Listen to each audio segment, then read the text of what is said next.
जो आख वो मैनू दसी पुछी अज लिखारियां तो हरफां दियां खिडारियां तो हरफां नूं तफरीक भी कर दे आपे फिर तफरीक भी कर दे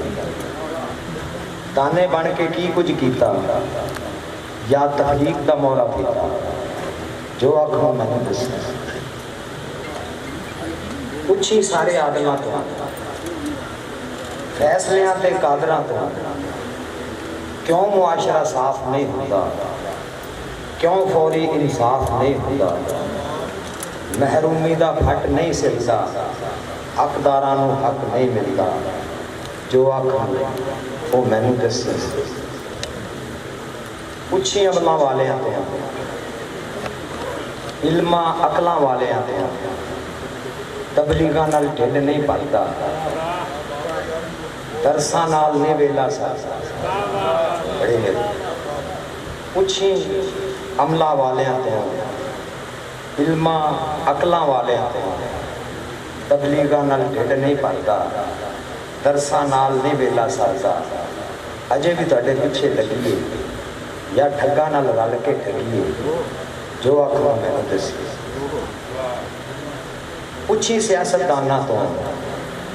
थां थां दियां प्रधानां तो कदों गरीब नूं सुख आवेगा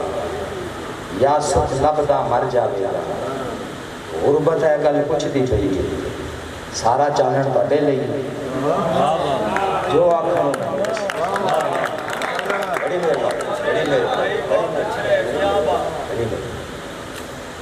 पुछी कमी कारियां तो अजलों वक्तां हारियां तो आज़ादी नूं दाऽ ते ला के तौक गुलामी वाला पा के